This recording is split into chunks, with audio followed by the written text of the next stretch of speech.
Today, I have a new type of anaglyph image to share with you. Anaglyph images, as you know, are 3D images. So when you wear a pair of 3D glasses, you can have images pop off a cookie or pop off a screen. Today, I'm doing a different one. Today, I'm doing what we call a double exposure anaglyph cookie. So basically, this little surfer girl, you can see there's kind of two images, but you're not quite sure what image it is that's in there. And so we look through the red lens and see one image, and then you can look through the blue lens and see another. So when I look through the red lens, I see this really cool surfer girl. Hopefully you can see her pretty well. You're looking at And her in black and white when you look at her, just so yeah, you know. yeah, here, I'll do it again so you can see her. She's black and white. I can bring her a little closer. There you go. There she is. And then when you look through, and it's hard to see on a computer screen, but I'm doing the best I can. When you look through blue, you can actually see a surf scene. So you can see a beach and a surf scene, and you can see the waves and a palm tree and some clouds in the sky. So basically, what we're doing is we're creating a double exposure image. And then with the lenses, you can see different things. So it's just a new way of using your 3D glasses to see something great. These images actually do print on, I did it with Isomalt where I printed it on a transfer sheet and poured Isomalt over it in a frame of a cookie. So I use it with Isomalt. It will use on wafer paper. You can use it on icing sheets.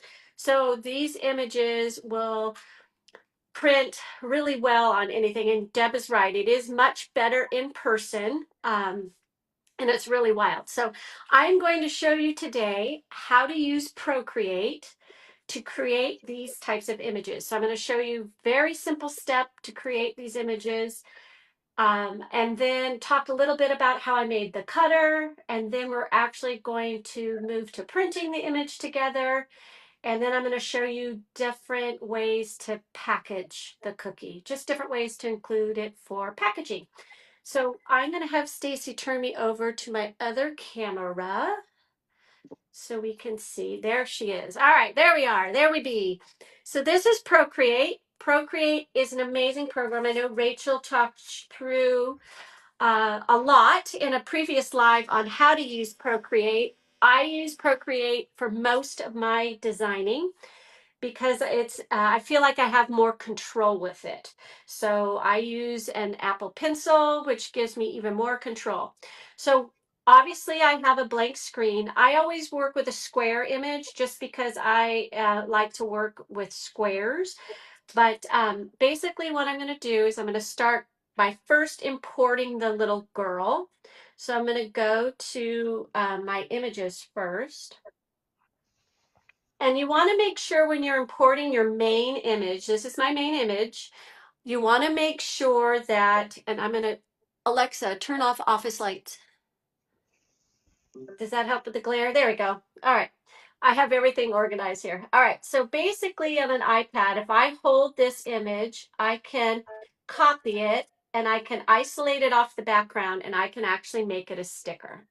So I'm going to go back to Procreate and I'm going to go to the wrench and I'm going to go add, and I'm going to go paste. And I'm going to say allow paste. And I've pasted my image in from my clipboard. So basically, I went to my clip art. I held down my finger in order to isolate it off the background because I want this image to be kind of like a ping file. I want it to be transparent behind it, so that I can get a good silhouette with the other image that I'm going to bring in. Okay. And I use the arrow key in order to kind of make it fill up the whole page, or you can make it small, whatever's easiest for you, but I kind of move it around. So the next thing I'm going to do is I'm going to bring in the background image that I want to make the silhouette or the back part of this image. So I'm going to go to the wrench And then I'm going to go to insert photo, maybe. And I'm going to select this wonderful beach scene. Okay, so I have my beach scene in there. And I'm going to make it nice and big so it covers that whole person. Then I'm going to go over here where it's stacked, and these are my layers. So I'm going to click on the layers. And for this, I'm going to actually click on this layer right here, and it brings up a side menu. And on this side menu, I'm actually going to clipping mask. And you'll notice by doing that, that silhouetted or scene has now clipped itself to the surfer girl.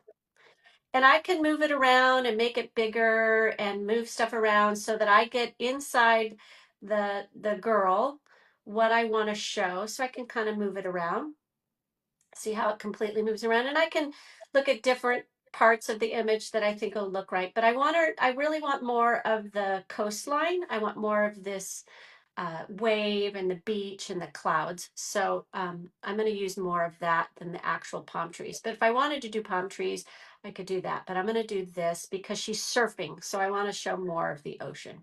Okay. So once I have that second layer where I want it, I'm going to go back to my layers menu. And there's a letter N right here that you can see. And I'm going to click on the N, and I'm actually going to scroll down, and I'm going to hit screen. And I'm going to turn the transparency down to about 70%.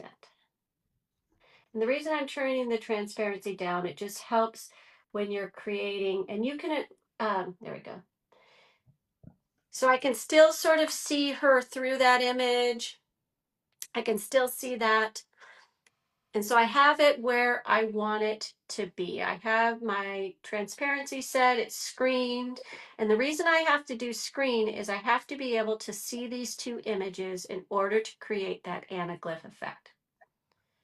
So now I'm ready. When we do an anaglyph image, you need red and cyan layers. So you need one layer to be red and the other layer to be cyan. So I'm actually going to start with the girl layer first. So I'm going to make sure that it's active, and how I know that it's active is the layer is actually blue. So I can see it's highlighted blue, so I know that that's active. So I'm going to go up here to my little, I call it the sparkly wand. I know other people call it something else, and there's a real name for it. It's the adjustments menu, but I touch that and I'm going to hit curves. When I hit curves, I can see a new submenu, and there's red, there's green, there's blue. I am going to make this layer red. So I'm going to take my pencil and I'm going to drag, hopefully I'm going to take the pencil. Doesn't seem to be working. Hold on, let me get it connected again. I'm going to drag, tap. All right, well, I'm going to use my finger. So I'm going to drag this dot all the way to the top. Then I'm going to hit this submenu, which is green. And I'm going to drag it all the way down. I'm going to hit this submenu, blue, and I'm going to drag it all the way down. So now I've actually made, if I was to get rid of that top layer, you can see that I've completely made her red. So she's now that red layer. Now I'm going to adjust the screen layer or the inserted image layer. And for that, I'm going to go to curves again. And this time I'm going to make it blue. So, and blue is highlighted. So I'm going to drag blue to the top. I'm going to drag green to the top. I'm going to drag red all the way down. And now that I've done that, I have my two anaglyph layers. So if I put my red lens over, hopefully there, you should be able to see her. And then when I do my blue, it's not as good because it's not as close. I should be able to see the different scene. Oops, oops, there. And there's the beach scene. You can see the beach scene. Okay. So basically what I did was I made one layer red, one layer cyan, and you can see that in here, those two layers, and I've combined them together. And then all I have to do is I just export it to my computer. I actually, what I did was I exported it and I actually made a cookie cutter in that shape. So because it was outlined, I actually just put this image into Canva and I went to outline on Canva and created an outline for it. And from that outline, I was able to make, I put it into Cookie CAD. And in Cookie CAD, I was able to make a cookie cutter from it. And pretty much with the image and the cookie cutter, I was able to create a very cute, simple anaglyph image that we're going to print. I'm going to show you how to print.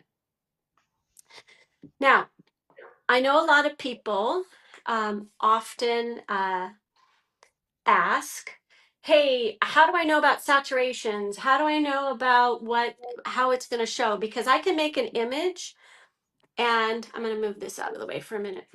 I can make an image and I can print it. And depending on how you print it is going to give it a different effect or a different look. So this is actually a practice cookie. I made a practice cookie. I actually use practice cookies for a lot of things. So this is a practice cookie as well. This is just a rectangle practice cookie. And I do believe that Edible Tech Guru might be making some of these at some point in time. So you'll have access to Woohoo! some. Practice cookies are the best because all you have to do is ice them and you can just stick them under your printer. And then if you don't like it, you scrape off the icing or rinse off the icing and you can print it again. And I use practice cookies because I can practice different levels of saturation. And I can use it also. Another reason is sometimes when you print a lot of black in a cookie and it has white lettering, you might get some overspray. So you're wanting to adjust the saturation on that cookie down a little bit, but you don't know how far to adjust the saturation down in order to make sure that there's none of that overspray. So what I'll do is I'll frost a nice big practice cookie and then I'll try different saturation levels to see how I can get a true clean print. And that way I'm not wasting lots and lots of cookies. Rather, it's just a little bit of icing. And I also try different colors of icing if I want to see how something's going to print on white versus a pink. I'll practice on that as well.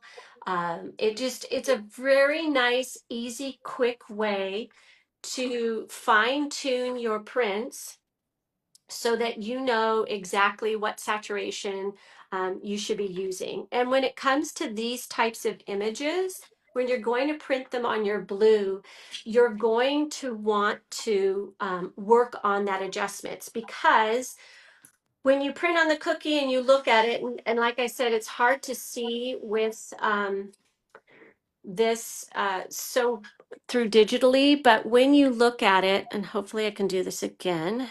I'm, this is like rubbing your tummy and let's see, rubbing your tummy and there we go. So you can see this one, she's a darker saturation, okay? So when I go to do, let's see, there, did I get it right? Let's see, there it is. So you can see on this one, the beach is easier to see. So when you adjust and do different saturations, you can see that it shows up better and there's less what we call ghosting. So when I did it with this lighter one, which was a lighter saturation, there we go. Wait, there we go. Wait, there, Oh, I'll put it you like got to bring the this. cookie There we down a go. little. There we go. Yeah, So you you can, got it. yeah, so you can see it. So to see how there's some of that ghosting in there, but with this one, which was a different shade, it totally, you've got to kind of play with those saturations a little bit. So that's why I use practice cookies. This one I felt like it was too dark. I felt like you couldn't see for the blue scene as much of the beach, whereas I felt like with this one, you can really see the beach better and the details of the wave and that kind of piece. So that's why it's really important to sort of figure out when you're working with it. And how I adjust for these types of images is I pump the black all the way down. So I'll pump the black all the way down to like 25, and I'll pump the yellow all the way down, and I'll just work with the cyan and the magenta. And I'll either, depending on the more dominant image, I'll either pump the cyan up higher or the magenta up higher, or the cyan down lower and the magenta higher, or lower, so that I can work with those two, because that's pretty much most of what's being seen in here. So those are really the levels that I work with a little bit. And that's where I kind of work on that saturation. So let's print. I'm going to Um, pause you for a second. I just want to say yes. something Oh before you yeah, their print. questions started just talking. Yes, sorry. It's okay. Um, so Fred or Dr. Susie, she has a big blue food printer, Yes. so she directly onto those practice cookies. That's why she was talking about that.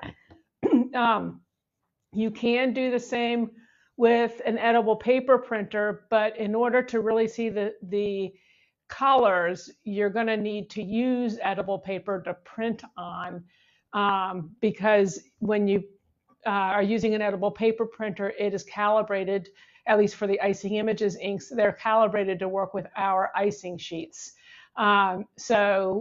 Just kind of wanted to throw that out there in case some of you didn't know that she does have a blue food printer.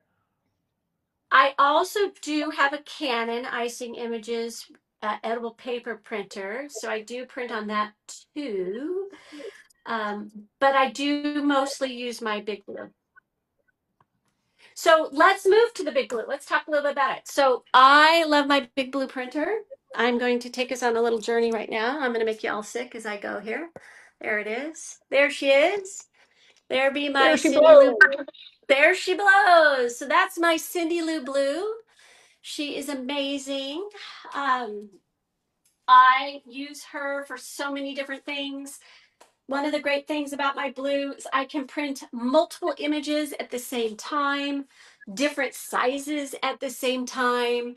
I can print on edible papers. I can print on so many different products. And I know a lot of you already know this, but I did own another printer and really transitioned to this one because it was so much more uh, to expand my business. I could do so much more with it. So it really was the best purchase I ever made, and I've had no buyer's remorse. I've loved it ever since. So with my blue, I always print a template first, and I print a template so that I know where to place my cookie. It helps me for guiding for my cookies, but it also is my first attempt at looking at, oh, is it going to print okay, or the colors all right, or is the image going to print out the quality that I want? So I always do that first. And then I do a cheat because I'm older. It's hard for me to blindly place cookies on my print bed. So Stacy is the edible tech guru. He can make templates extraordinaire. He can do outlines of cutters for you. He does ready-made templates. He's incredible. So if you need help with that, he's really good at helping you. Or you can do my cheat method where I basically take the cutter and I outline the image. And that's what I've done here. So I actually took my cookie cutter with an edible marker. I outlined and traced around the image. So then I know when it's time to place my image. Oh, I better make sure there's nothing on the bottom. I know exactly where to place it. And the reason I do that is so that I'm lining up the cutter. This is a custom shaped cutter. So I really want to make sure that the image lines up pretty well with it so that it's pretty exact. I try to, when I'm sizing my cookies for my cutters, I actually, when I'm making my own cutters, I do own my own digital image and cookie cutter shop online. drsusiesweets.com is my website. When I make my cutters and I sell them, I always give you the heights and the length of the cookie cutter. And the reason I do that is I actually, in the software, in the blue printer software, I actually size my images to the exact size and shape of the cookie cutter, so that the height and length of the cookie cutter is what I actually make my image size. And the reason I do that is my cookies do spread just a little bit. They're not perfect, but by doing that, I know that I'm going to get an exact, good steady print on my printer, and it's going to fit the custom cutter. So I'm going to go ahead and print, set it up. I always make sure when I've got my printer ready to go, I always make sure that I've gone over and made sure that nothing's going to hit. So on the computer, you have some software that's able to do that. And I hear with the new blue printers, so I may have to sell mine and get the new blue printer. There's an amazing new software that works with the new printer. Am I correct, Deb? That's going to do even more incredible things than what's Oh currently available. Yeah, yeah. so jealous, having just some jealous issues. So I'm going to go ahead and hit print, and we will watch Cindy Lou Blue work her magic. And I'm printing two cutters right now. I'm printing the actual anaglyph image, but I also made a cookie that has some instructions on it. So if somebody didn't know what to do with this cookie, there's a cookie that they get to eat with it that tells you what to do. So one of the other great things that I love about my blue, for those of you who don't own a blue printer, I could technically leave this room and go somewhere else and do something else, or flood the next round of cookies that I want to make. And I don't have to sit here and babysit it. I don't have to feed anything. Once it's on the printer, it's ready to go. Once I've calibrated it so I know that the height is correct, I can walk away. It is a very consistent, stable printer that allows you to multitask as a baker. And that was a game changer for me. I didn't have to babysit this. So I could do 4 or 5 other things while this was printing. And my bed takes about 17 minutes to print, a full bed. I've timed it so I know how many cookies I can flood, or how many uh, downstairs, how many things I can go and accomplish before I come back up and come to my printer. So it really is stable. It really is efficient. And it has really helped me offer other things to my customers that I wouldn't have been able to offer in the past. And I do with my blue, not only just print cookies, but I'll print cookies and I'll add details to it. So you just don't have to print on a cookie. You can print on cookies, and then you can add details, like you can add the flowers more three-dimensional if you want on a cookie. I know Susan Tranos just did painted. She actually painted. She didn't use a printer, but she did some lemon cookies and added some details with those lemon cookies that made the image pop up. I also will use it to print templates for cookie classes. I do cookie teaching, cookie classes. So I'll put stencils, outlines, so then I can print directly on a naked cookie. And it allows my students to know exactly where to place the icing. So it's been really handy with that as well. And my projector, where I used to do lettering with, died the other day. And so I actually printed on flooded cookies and printed where I wanted to pipe lettering. And I used that as a template, so I knew exactly where to place my lettering on my cookies. So there's a variety of things that this machine does that just help me be more efficient, helps me be more creative. I definitely couldn't do these Anaglyph images without my book, for sure. All right, so we Cindy? have some questions as well, Yep. and I want to make a statement too. Dr. Susie has, I don't even want to say an older version because it's not that old, of the Blue Food printer. The current ones that we have with the software, and the software can help you with the speed. It will speed it up just a little bit as well. But the new Blue Food printers print the bed at 15 minutes, but that's at high resolution. and that can be adjusted as well to increase the speed a little bit as well. All right, so we got some other questions. Uh, bu- bu- bu- bu- Besides Sharita, who as soon as she hits print, she goes potty. Dr. Donna said, asked Dr. Susie, did you take a little bit of this off the size of your design? So did you reduce it just a little bit? No, I actually printed exactly the size of my cutter. So this one was actually the exact size of the physical cutter. Now, it depends how closely you crop your image and how closely the edges are to your print. So for example, if you have a lot of white around the edges of your print, then yes, you're going to have to resize it. So I always make sure that I crop my images as close as I possibly can to the actual image so that I can get it true to size. That really helps when you're printing custom cutters. When you have a lot of white space around that custom image, that's when the sizing becomes more difficult. Okay. All right. And then Sandy says, how can we make a cookie shape that matches the image that we want, that we find online? So I actually did a live a little while back on how to make a custom shaped cookie cutter. And I did it, I think last summer, it might have been last July. So I make sure, so just like I did, you make sure that you have your image exactly how you want it. And then I actually go into Canva and I remove the background to make sure that it's a PNG and that the image or everything around it is clear. And then I'll just do outline and I outline images and create my cutter.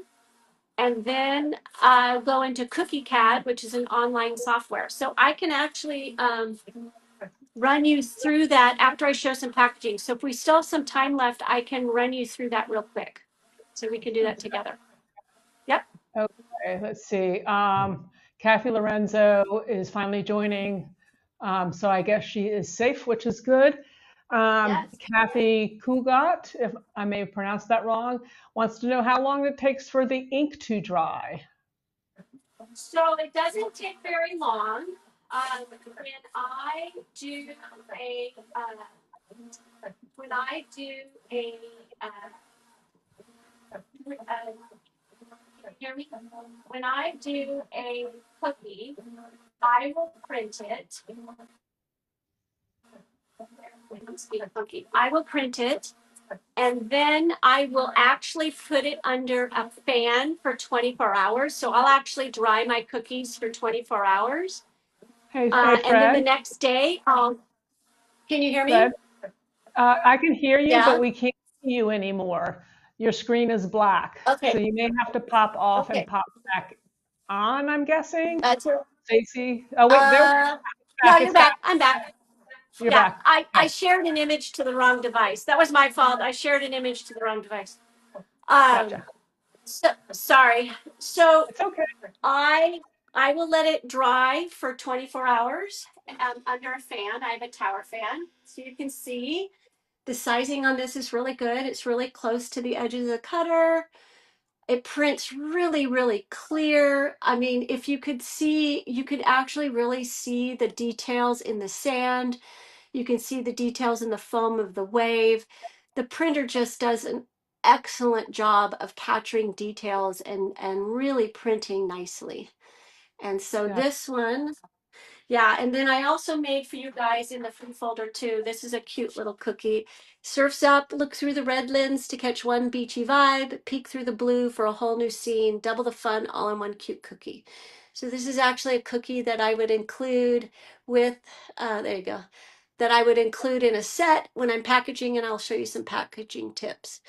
But all of this, I mean, even look at this. I mean, even with the text, I mean, look at that text. Look how clear that is.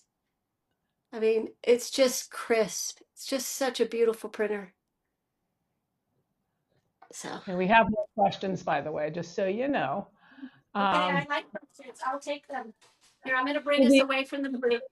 I'm did traveling we us back. answer how long did we answer how long it takes for the ink to dry? I don't remember. I So feel like I I may. usually let it dry for 24 hours before I'm going to bring this down a little bit. So this I'll let dry 24 hours before I'll bag it. I'll touch it up with some cornstarch and then I will package it. This I actually printed on a dry cookie. This one was dry because I flooded a couple days ago. However, I will print on slightly crusted over icing. That's what these other ones were, that other cookie that I showed you. And it can show you the exact same outcome. So this one was actually on slightly crusted over royal icing. And then this is dry. And so you can see there's just a little bit of a difference, but not much. So really, I just print based on what my planning is or my timeline is. So you can print on both. Gotcha. Okay.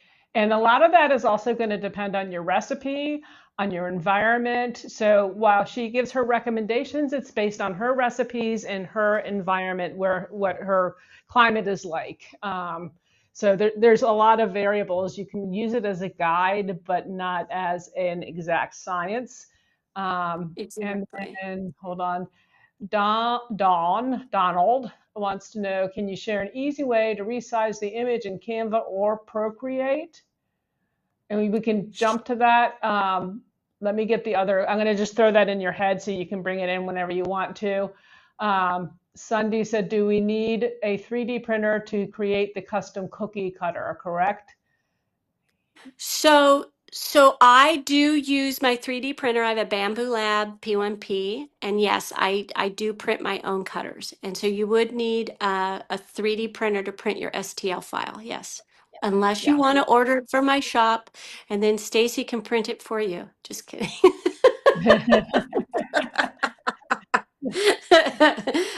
I'm working on that. I'm working on There we that. go. There we go.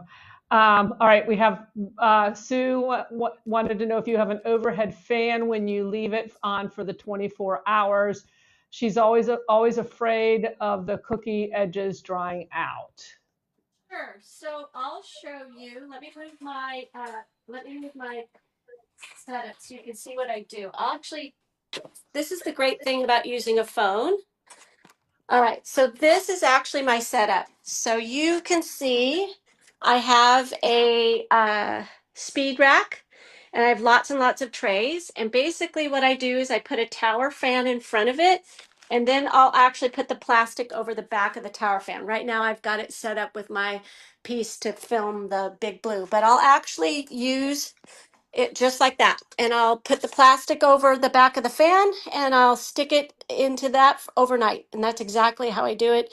It's super efficient and super easy. All right. Hold on, I'm trying to answer a question real quick. Yep. Sunji wanted to know what saturations you use, but I was explaining to her that it's going to be based on which ink you're using. For those of you who don't know, we have two different inks, edible inks for the Blue Food printer. And it depends on the climate and the recipe and preferences, et cetera. So it's best to kind of see what works best for you. Yes. And that's exactly why these practice cookies are so great because you can practice. You can just try different. I always encourage people just play, play, play, play, play. You cannot break Mhm. it. You just need to just practice and don't worry about experimenting. I kind of pump things up and down depending, but it's your printer is its own ecosystem. So your printer is going to be different than everybody else's because your room, your place, your recipe, everything is going to be yours. So you can't say, oh, everybody use this saturation level. It has to really be fine tuned to you. So it took a lot of practice. It took me time to kind of get to know my machine and figure it out. But I have for certain types of images, certain settings that I know, I've written them down, certain saturations that work for me. But I had to play quite a bit. And it depended on what meringue powder I was using, how much corn syrup I put in, if I added a little bit of white icing to the to my icing. So it really all depends. I have shared my recipe in the past. I use a Franken frosting. I do use Fluff and Stuff meringue powder. Susan Trano's Fluff and Stuff. As you can see, it print, and I do use a little bit of corn syrup because I do, like I said, Franken frosting, a little bit of glycerin in mine, and it prints great. I mean, look at how, I guess the biggest thing I want to say is look how consistent all these prints are, which is awesome, which I love. Okay. And I answered, Denise, I answered your question. I just wrote it out for you. And I think we are caught up. I think. Hold on. Wait. Dr. Susie, do you? Oh, okay. There's another one. Hold up. I'm trying to keep up. Dr. Susie, do you market your 3D cookies? And if so, do you include a pair of the 3D glasses with the cookies? I'm so glad you asked. What a great question. Let me show you. So I provided different ways that I package my cookies. So here's a box. So on this one, I included the cookie, the little instruction cookie with it. And in this one, I actually cut up the 3D glasses. So there's a red one and a blue one. So they're not confused. You can look through red or blue. This is another box that I've done. Same thing. Instruction cookie, a little pair of 3D glasses, the little surfer girl. I put my sticker there, my ingredient stickers on the box. But if you don't want to do a box, this is another way that you could package it. This is the cute little surfer girl, the cookie tag that has the sunshine vibes, and then I actually just include the glasses on the back with some double stick tape. So I always include glasses with it. I also charge them for the glasses. Glasses are very inexpensive, but I charge them 50 cents for the glasses. It don't cost me that, but I charge them that. So I do add that to the cost of the Charge, cookie. not an Huh? upcharge because it takes your time to order them, bring them in, etc. Exactly. Sorry. Exactly. So I upcharge great. So I do. So I charge them for that. Um, and when I'm doing a single cookie like this, which is a 3D cookie, this is a 6-inch cookie. I have made it a little bit bigger just because I feel it's a good, fun product. And people really, really like, a big cookie, especially when you're just giving them one. So, but those are different ways that I include the glasses in the packaging. I've also found in the back sometimes too, if I do a big cookie like this, you can, the 3 by 12 inch bags, this fits in that. So if you have a cookie backer on this, oh, I wanted to show too, for these boxes, in here, I'll take this up. I actually printed on a smart sheet. So I actually printed the background on a smart sheet. And I squished this one, but I actually just put the cookies right in there and then I heat seal the bag with the whole thing all together. So every single thing in there is edible. So this is edible ink. It's okay that the cookie's directly touching it. So I do use smart sheets often in order to package my cookies because I know that my cookies can connect with them. And then I'll just heat seal with them. And in my freebie folder, which I gave you, I actually gave you this 8x8 backer.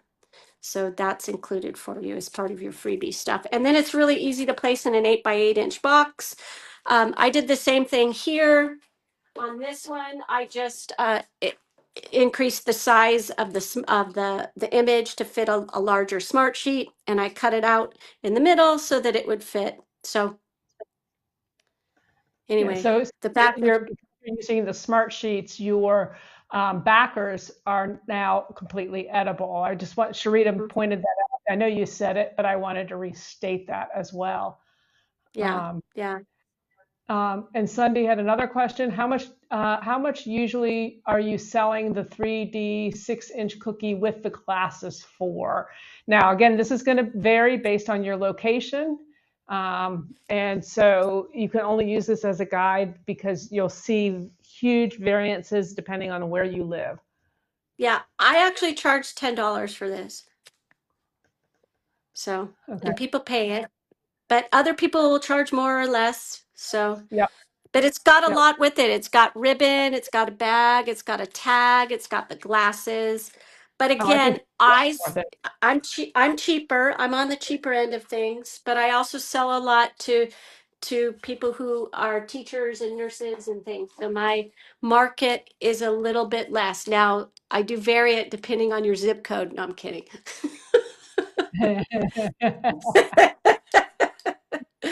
Just kidding. Just kidding. Yeah. Anyway, Just so make that's, yeah. Any other questions?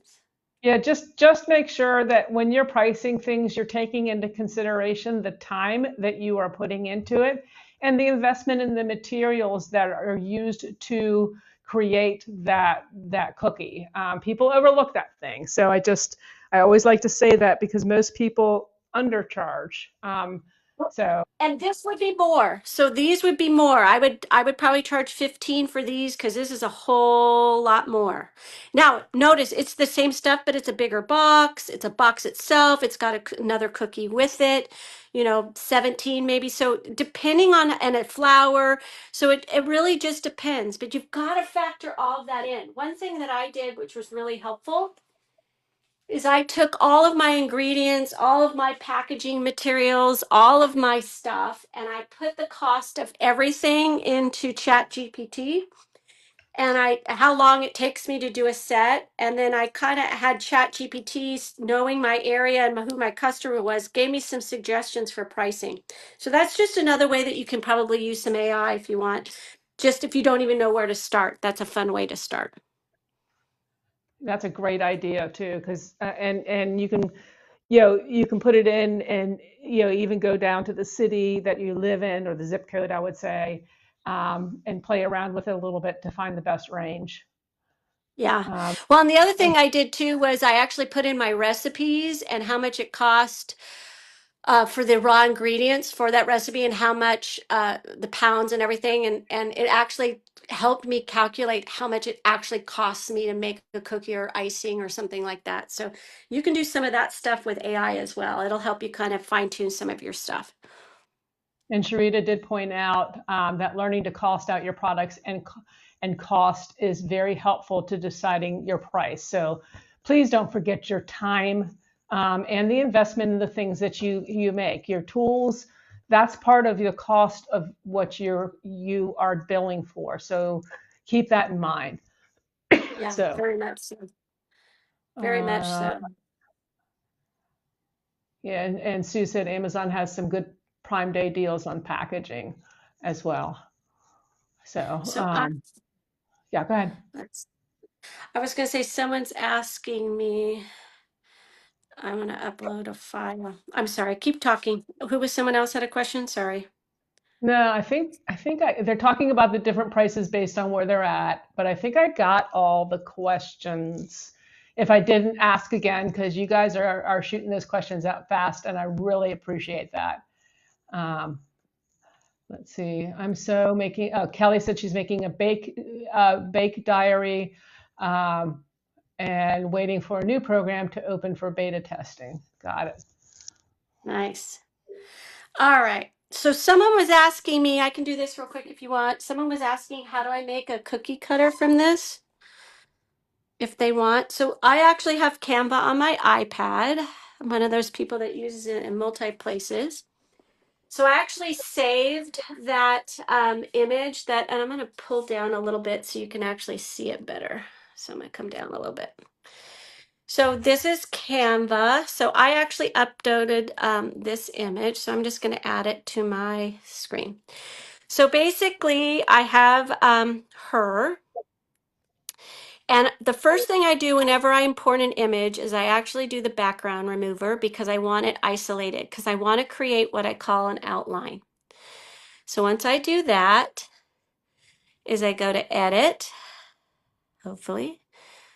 Come on, And there while we go. you're here, will you show them how to resize? Because Don had asked that, and that's really easy to do where Sure. you are right.